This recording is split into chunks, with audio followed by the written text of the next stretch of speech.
A new generation of Canadians can write historical narratives. They can write ones that didn't exist before. That was Oakville teacher Ian Duncan talking about his History Tellers project. Through it, high schoolers don't just learn about Canada's 2S LGBTQ+ past, they explore the archives and research and write about untold stories. We talked to him about how his students are helping to expand our knowledge of Canada's history and what it's like to uncover new records of struggle and celebration. Then, it can be easy to think that queer history was made mostly in big cities like Toronto and Montreal, but the facts tell a different story. I took a trip to Windsor to meet a local historian who's fighting to uncover and preserve the city's overlooked 2S LGBTQ+ history and the stories that almost disappeared. Welcome to The Rundown. At one high school in Oakville, students aren't just learning about Canada's 2S LGBTQ+ history, they're helping to save it and share it. Ian Duncan is a history teacher at Garth Webb Secondary School in Oakville, and he joins us in studio. How are you doing, sir? Great. Thanks for having me. Well, let's talk about it. How would you describe the History Tellers project and what it aims to uncover? The History Tellers project empowered grade 10 Canadian history students from my classroom to create short narratives from Canada's often overlooked or unrecognized 2S LGBTQ+ history. We actually got to partner with the Archives, which is Canada's 2S LGBTQIA+ archive and the largest independent archive of its kind in the world. Yeah.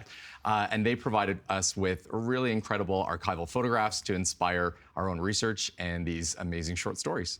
So I get this image of you pretty much had all these photos laid out in a classroom, and you had students kind of like going into an art gallery, sort of dotting what images with no context at all, what interested them.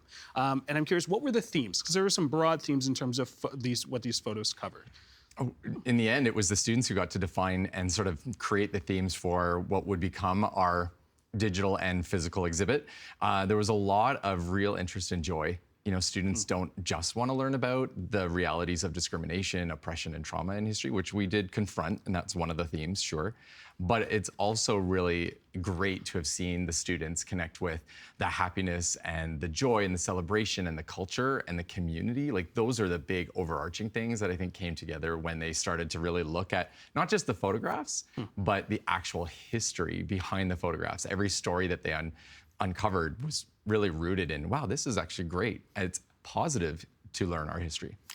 You had over 100 students involved over 2 semesters, but you also had a group of editors, which were quite special in terms of shaping the stories as well. What were their roles in this? Oh, we could not do the work without incredible 2S LGBTQIA+ identifying folks to edit the work. You know, I am an out and proud gay teacher in my classroom, but I can't be the only filter for this kind of landmark work that we're trying to do with telling these often lost stories. So I started with friends and reached out hundreds of cold emails to incredible folks.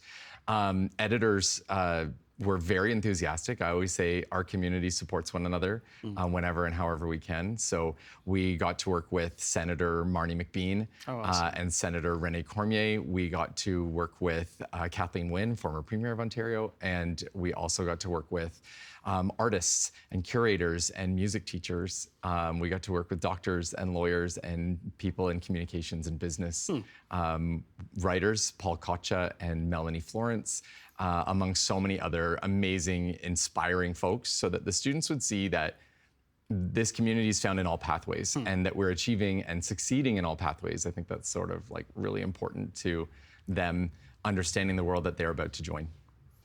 When you and I were talking about this project, you had said that it started because you realized that you yourself had gaps sort of in queer history itself. Tell me the story there, because it was a speech that former Prime Minister Justin Trudeau was making that kind of got this all kind of started. Yeah, the government apologized for a history of 2S LGBTQIA+ discrimination and the LGBT Purge in November 2017, and I watched it live at work. Sitting at my desk, it was after school, and I'm listening to this speech and honestly realizing I don't know any of this history. And there was a real deep conversation there for myself to think about, why don't I know this history? And it's not just blaming systems of my education from the 90s and early 2000s, like when I was in high school and university, I wasn't taught our history, but also, why haven't I looked it up? You know, like we live in the age now with AI, but before with Google and the internet, there were resources, and the archive has existed all along. So how come I've never, as someone who loves history and is always learning new history, why did I never look for my own? I had to sort of deal with some internalized homophobia probably on that and jump in, and I haven't stopped since. It's been 9 years of learning. For that, I'm going to ask for a little bit of a history lesson here then. For people who aren't familiar, what is the Purge? The Purge is a period of Canada's history between 1950 and 1992, whereby the Canadian government actively sought to remove gay, lesbian, and transgender individuals from Canadian civil service and the military for fears of security and compromised integrity of these government operations. It ends really in 92 with the incredible history of Michelle Douglas and others who challenged a government's decision and brought about an end to that purge. We're still looking at the commemorations of that history, even just now in this summer. You talk about sort of, what's available at our fingertips in terms of what we can look at, but I also want to sort of have a look at the curriculum as well. When you look at the curriculum today, what are the gaps when it comes to its limitations on queer history, trans history? I think if you don't know queer and trans history, then you don't see it in the curriculum. There is one mention currently in the revised 2026 grade 10 Canadian history curriculum in Ontario, and it is a mention of the Canadian government's decision to legalize same-sex marriage in 2005. The Civil Marriage Act is the only specific mention. Our curriculum, though, offers us opportunities as educators to look at much broader, bigger themes and ideas around social, political, and economic context of Canada, communities that have worked together and also worked in conflict with one another to make change, or even individuals and groups who've brought about a unique Canadian heritage and identity, one that now I think we all agree is pretty inclusive of the 2S LGBTQ plus community. So that's where I find my way into the curriculum. That's where I see us reflected. But if you don't know it already, you don't see how to apply it and see how to get it to fit. All right. I think it's a good time that we take a look at some of the archival photos that you used for the History Tellers project. Tell me what we're looking at here. This is a photo that was titled Breaking Barriers in 1972. What are we looking at? Yeah, the three students who worked on this this story actually are queer identifying people. Most of the students were not. The history behind this is really the work of the Community Homophile Association of Toronto, or CHAT, C-H-A-T. One of their first presidents is George Hislop, who went on to be the unofficial gay mayor of Toronto, and maybe even one of the first out people to run for political office in Canadian history. His legacy in Toronto and beyond is quite extensive. But CHAT and what they were trying to accomplish at first was about, in this panel discussion with many members of a proud queer community at the time, and this is 1972, so this is going a long way back, they held this panel around myths and realities of being gay and lesbian at that time. The students really responded to that. That was that's why they called it Breaking Barriers. It was sort of like breaking down what things are, and actually allowed us to have a great conversation, just us in a small group, about what their myths and realities are today. So connecting past and present and understanding that maybe some of those things haven't changed as much as we might think or hope. I was gonna say, you said, 1972 does feel like a long time ago, and maybe I'm just being sensitive to my age. It also doesn't feel like that was that long ago either. Yeah, in some cases, we're looking at a queer history that is only really starting to be uncovered from that period before and I will air quote this, we talk about criminalization, recriminalization, and decriminalization of homosexuality that came in the government's work of 1969. Really, any of the groups afterwards, that's when we start to see more out and proud demonstrations of queerness, I think. But there is queer history from millennia of human history that I study and teach. All right, let's look at a second photo. This is called Zami, As the Camera Clicked. Tell me about this. This is, we're seeing 4 people who are smiling. What's the story behind here? Yeah, you're actually meeting Doug, Derek, Silmadel, and Debbie, the founding members of Zami. Zami is actually a West Indian Jamaican term for lesbian and women who work together. So really beautiful naming history there too. it was so important that our project found the intersections. And I think our community is still dealing with and really trying to break down the barriers of being more than one thing.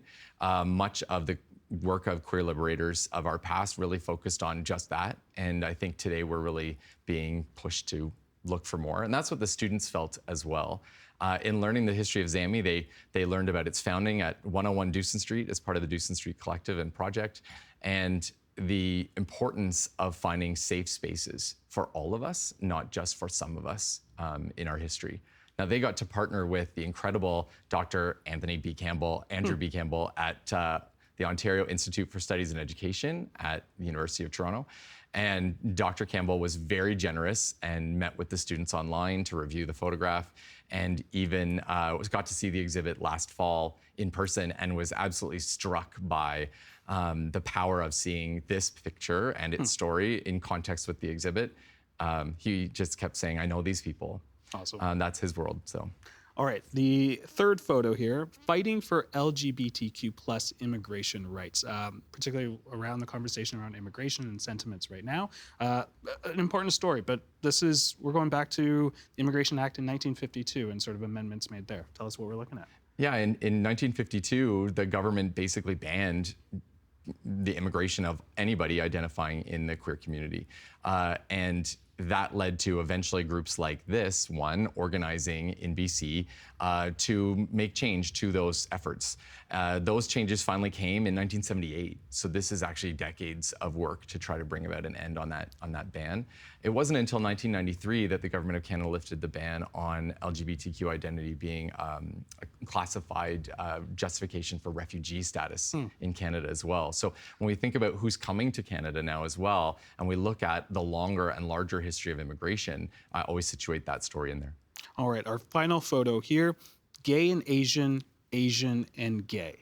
This photo, it's cut off at the top a little bit, but it does say Gay Asians of Toronto. What's the story behind here? Well, the Gay Asians of Toronto actually led the Pride Parade in 1972. This is Alan Lee, who was able to bring and speak to and open the Pride Parade, because it was at the time marching through the Grange in Toronto and right next to Chinatown. They really confronted a Chinese community who was not necessarily welcoming of queer people, but sitting again in those intersections of being both Asian and gay in Toronto, or being part of two communities, and how do you walk through that proudly. That speech, it really resonated with the students, two of whom actually identify with Asian identities as well. So they were really empowered to write that story and to find another editor here. It's Paul Seguil, who used to be one of the directors of Toronto's 519 Community Centre. And Paul was, again, really generous with the students, but sits in those identities as well. So it was a really nice connection between the history, but also people who might be inspired themselves in learning it. As you mentioned, majority of the students didn't identify with the community, and I am curious, how did they react with the project overall?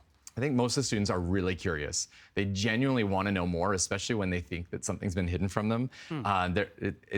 I mean, I get excited by it too, but it's sort of like the Easter egg hunt of history, right? Where you go and find the things that are there but haven't been looked at or haven't been found before. So the nice thing about the project was that many of the students really were just excited to be learning something that they felt no one had ever seen or known about before. And the sort of removal of some of these archival photographs from, like, I think, common knowledge, or even they don't have a digital footprint on the internet, means that they felt like they were the first ones seeing them in a long time. We did get some pushback. Some students were not necessarily as comfortable, and we talked about that and worked through that throughout the learning journey of the project. But we were able to conquer it through our relationship, the classroom relationship between myself and themselves, and the fact that we teach all histories in my classroom. What do you mean by that? No, we're making sure that not just in one part of the course, but throughout the course, students are seeing 2S LGBTQ plus history tied to every period of history that we study, every theme. But they're also seeing Muslim Canadian history, Black Canadian history, South Asian and Asian Canadian history, the history of people with abilities and disabilities, the history of women. You know, when we teach a really inclusive and open history in the way that my classroom is trying to right now, all students have seen themselves, and so they don't really push back when they see something that's uncomfortable to them or not like them, because they go, well, we've learned about so many people who are unlike us already, let's continue that. I think it's nice when students see themselves in the history that we're learning, but it's equally important for them to learn about others through the history that we study. Well, to follow that, how can learning about underrepresented communities build not only students' compassion, but also civic awareness? Because as we mentioned, Pride is protest, and we've seen some of the photos are of protest and making change. But how does that help build those? I think the students that I work with are genuinely being better prepared for the world they're about to encounter. Not just in the Greater Toronto area and a little bit beyond, but anywhere across the country, anywhere around the world. They need to see that we are going to be everywhere. And people who are like them and unlike them are going to be everywhere. But we can create bonds of humanity, of shared joy, celebration, and even protest with those other identities and groups as well. I mean, that's where we can become allies to one another. So really, I think not just in accessing their empathy, but accessing their allyship is the thing that's really allowing us to make change in these young people's sort of education and growing patterns. I have one more photo. Earlier this year, you were awarded the Governor General's History Award for Excellence in Teaching, the country's most prestigious honor in the field of history. This is a photo of you with the Right Honourable Mary Simon. What does it mean to you to be recognized for this work? I'm very proud of being a great history teacher and working towards, being worthy of the title of excellence, an excellent teacher all the time. This work is something, of course, that I'm particularly attached to because of my own identity as a gay person. It's really nice to be acknowledged for doing work for our community. And that's the thing that I think touched me most in having this recognition. I'd like to think that most of my history teaching is award-worthy, but I think this project in particular, it took, I think, 20 years of growth and learning to teach, honing of my practice and my craft, engaging with my own historianship to get to this place now. You also mentioned to me that it also gave it credibility. What did you mean by that? I think it says that the historical institutions of the nation, including that of the Office of the Governor General, are recognizing that we are a part of the broader narrative of Canada, past, present, and future. That sort of is a nice reminder to all of those who attended and anyone who sees the recognition that we can't be left out of that story. And I don't think we will be. What did your students teach you personally through this process? To be brave, actually, to be even braver. I think, in classrooms, we talk about making sure students feel safe. Secondarily, I think our staff also need to feel safe in the classroom, but brave enough to try to do something different, to stick my neck out and to say that my history is just as worthy of study. Those are our big picture lessons, but they also taught me that this generation is ready for far more than I think a lot of outsiders would give them credit. There's a lot of, I think, anti-teen sentiment that I hear in my day-to-day. People are surprised that I love working with young people, especially teenagers, the way that I do. But I see such potential, and I saw how much integrity they brought to the project. That said to me that the kids are all right, that we are onto something really big here in Canada. If anyone who wants to learn more about the History Tellers Project, where can they find it? It's currently on display at the Oakville Museum, actually. So if you make a trip out to Oakville, you can go and see the physical exhibit. But you can also find the full digital exhibit, including the audio guides and editors' names and very rich, zoom in on those photographs kind of capacity online. The Archives website is hosting it as one of their digital exhibitions. They're giving it a lot of attention right now for Pride Month too, which is great. Ian, thank you so much. I really appreciate this. Also, I think your students are very lucky to have a teacher like you. I wish I had a teacher like you as my grade 10 history teacher, but thank you so much for the work that you do. I'm humbled. Thank you so much. For much of Canada's history, 2S LGBTQ+ stories didn't even appear as a footnote. As a result, many were lost and forgotten. I went to Windsor to find out how a local high school teacher is working to change that, one story at a time. Windsor, Ontario is best known as Canada's automotive capital and its southernmost city. It's located just across from Detroit, Michigan. And people here often associate it with its historic distilleries, its rum-running lore, its cross-border culture, and its vibrant waterfront. But beyond those images lies a rich queer history, filled with firsts, trailblazers, and stories that shaped the lives of LGBTQ people here in Canada. We're gonna meet up with someone who's made it their mission to keep those stories from fading away. Walter Cassidy is what you would call a history buff. Born in Windsor, raised in Essex County, Cassidy, a local high school teacher, has become a key voice in documenting queer history in the area. And over the years, he's created online and in-person tours of important LGBTQ+ sites. Walter, what's so special about this neighborhood? Well, this is a sandwich town. This is the first community, the first settler area in the Windsor area. And it goes all the way back to the late 1700s. The first community, and we're at like the first courthouse. Something pretty iconic happened here. Yes. So in 1842, two soldiers from Fort Malden, which is in Amherstburg just down that way, were caught having some fun. And they were arrested and put on trial for it. And at that point, for engaging in gay sex was a capital offense. And so they were put on trial to be hanged. Luckily, these two soldiers got their sentence commuted. It actually in the newspaper even said the day they were going to be hung. And the Governor General got involved, and his secretary wrote a letter to commune their sentence to life imprisonment. So instead of being hung, they were sent to the Kingston Pen. Leaving a darker chapter in Canada's history behind, we move toward a place that once stood as a beacon of celebration and pride. The Westside House operated as an unofficial lesbian bar before transforming into the disco known as JP's. Its doors closed in 1988, and the building was later torn down, leaving only an empty lot where so much life once flourished.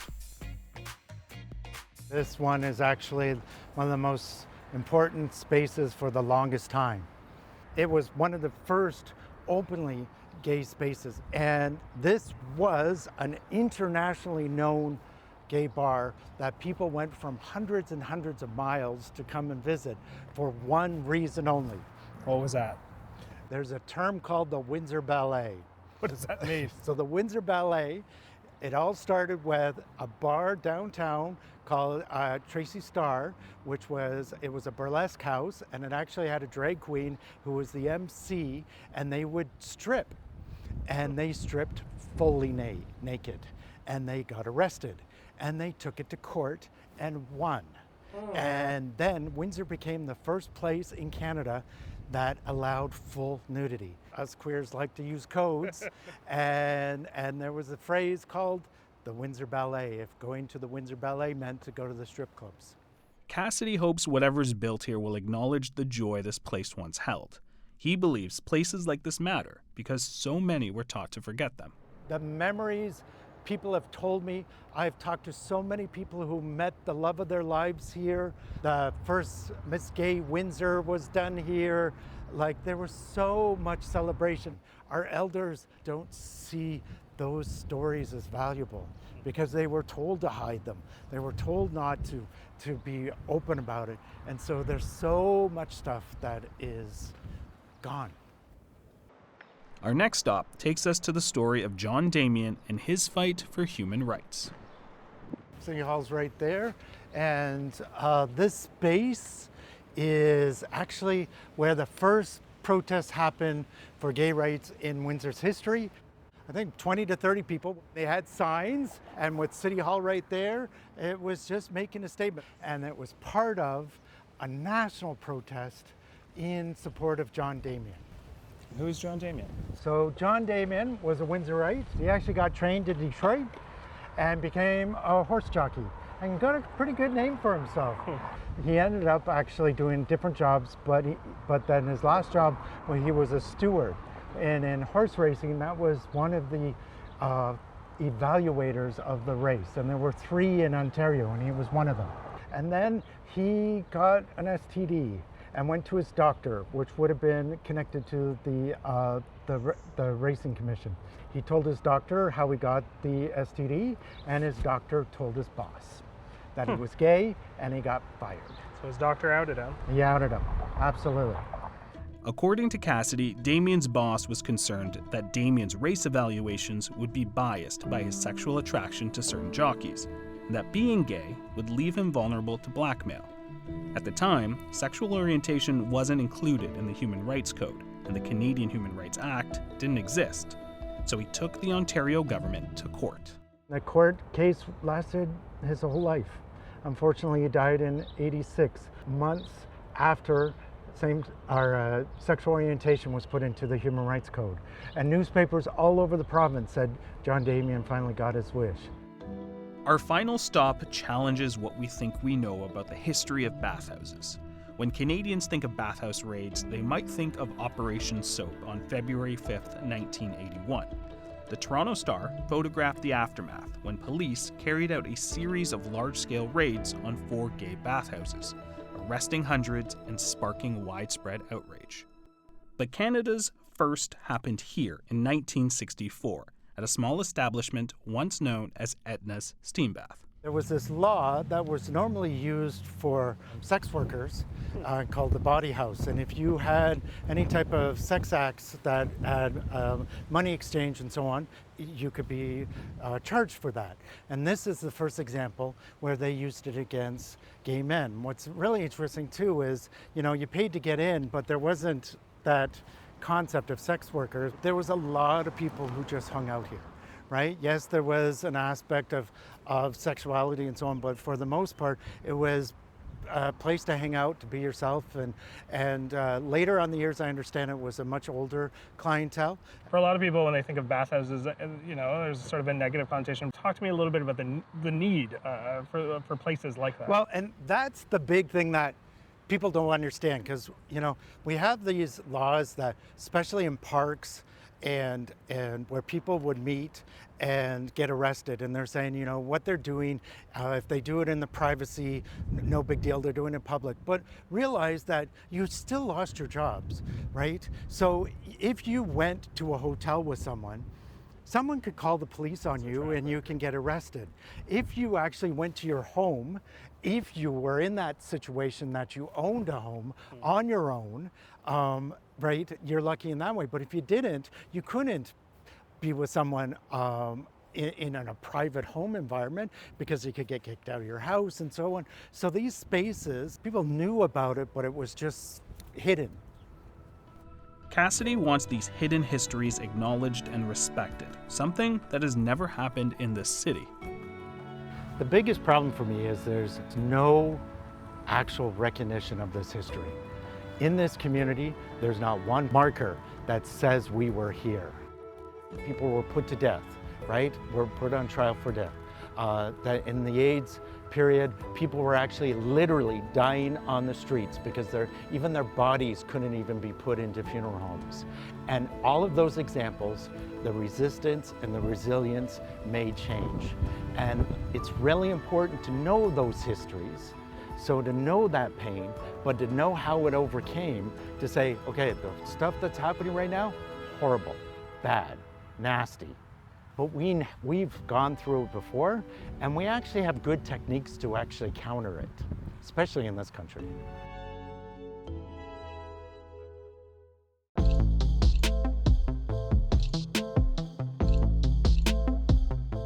I'm Jeyan. Thanks for watching The Rundown. We'd love to know what you think of the show. So send your suggestions and feedback along to rundown@tvo.org, or you can always leave us a comment on our YouTube page. Until then, I will see you tomorrow.